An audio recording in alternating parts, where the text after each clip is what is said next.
Hi, I'm Dan Wilton, the CEO of First Mining Gold. First Mining is advancing the Springpole Gold project in Ontario with some very near-term catalysts there in terms of submitting our final environmental assessment this year, and our Duparquet Gold project in Quebec. Dan, good to see you again. Happy New Year. I think we're still allowed to say that. Happy New Year to you.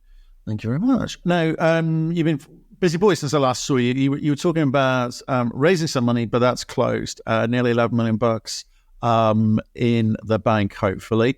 But I don't want to talk about that yet.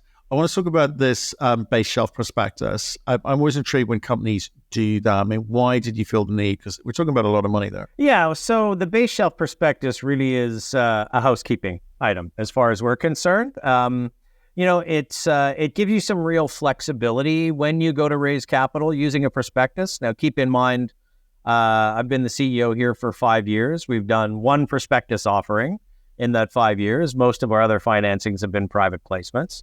But should we choose to do a prospectus offering, it allows you to do it more quickly, less exposure to market volatility, and simplifies that whole process. So it's good for 25 months from when it's approved, and we should have that final base shelf filed this month and go from there. Okay, so it's at your election to take money, speed up the process of raising money in an expedited fashion. That's all that is. That's it, yeah. And you qualify a large amount that gives you flexibility to do that, but no plans to do a prospectus offering anytime in the near future here. Gotcha. Okay, hear it. Now, here's the thing that did interest me, okay, which is when we've talked in the past, okay, people know you've got two huge projects. It's of interest, and there's, very few projects of this size and stage in North America at the moment. Again, I don't want to go over old ground, but wouldn't it be easier for you guys kind of just sit back, wait for the market to do its thing, rather than, you've got a release out about, mineralization at Duparquet. You obviously got your EA submission later this year. Have you been actually busy?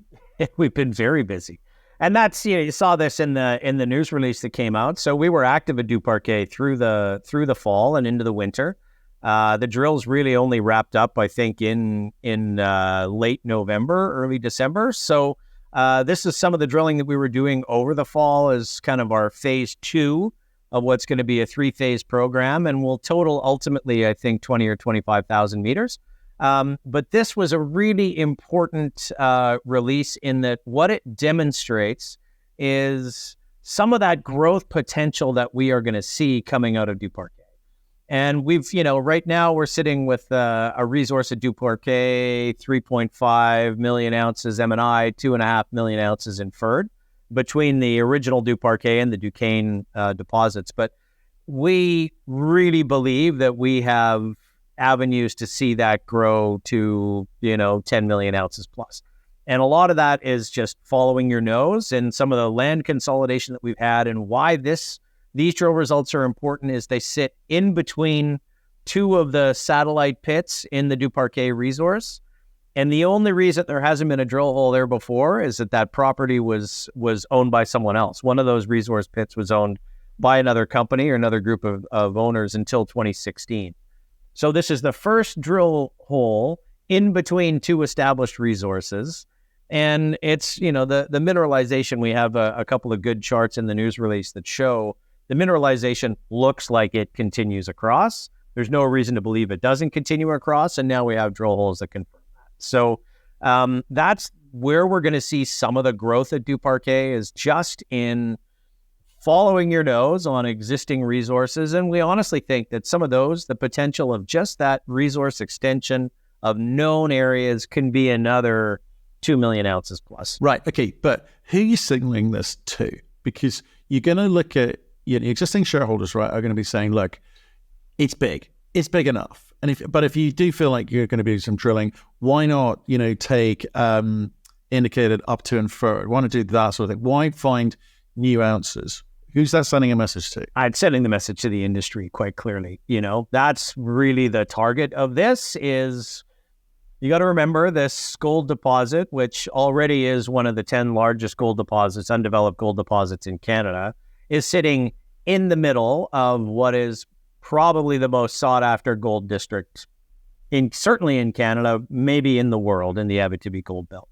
So we've always believed this to be a critical strategic resource. And this is just further demonstration that I think every ounce that we show that gets this, north of 5 or 6 million ounces, every ounce that we can demonstrate in growth puts it in an even more rarefied air. And you got to remember that this is, we're sitting 50 kilometers from a copper smelter here. We are, 50 kilometers from a major mining center. We've got paved roads. We've got power lines that go over the project. It's a past producing mine. The infrastructure around here and the ability to operate in the Abitibi is unparalleled. Right. And I get all of that. And we've talked about that before. But if I look at who's in this thing, obviously, did everyone follow the money like you hoped they would in terms of when you closed? Yeah, by and large. I mean, most of we raised just shy of $11 million, and $2 million of that was management and board. So very good support from the home team. And then largely it was existing shareholders. We had more than 100 subscribers, very well supported, really up and down the shareholder list from long-term shareholders who just see it as a really good opportunity to increase their exposure at what we think are ridiculously low prices. So again, these are sort of conversations that go on in chat rooms and inbound to us all the time. It's not just a case of the home team drinking the Kool-Aid. There's got to be an actual belief that this thing, you've got ways of monetizing aspects of, or parts of, or in its entirety, what you're sitting on today. So what are when you're sort of closing that final tranche, is obviously everyone's bought into what you were signaling to them. So what is it that they believe you're going to be able to do? What is the rest of retail looking at this thing? Because I think you're dirt cheap. Okay, I think I've got some analysts who agree with me. You're dirt cheap at the moment. And give me the kind of like 3-4 things which you say, right, if you believe the following, this is one of your bets for this year, or one of your reallocations of your portfolio should be us. How would you position that? If you believe the following, which is that there is a shortage of sizable, meaningful, strategic gold deposits in tier 1 jurisdictions in the gold industry. I think that's just a fact.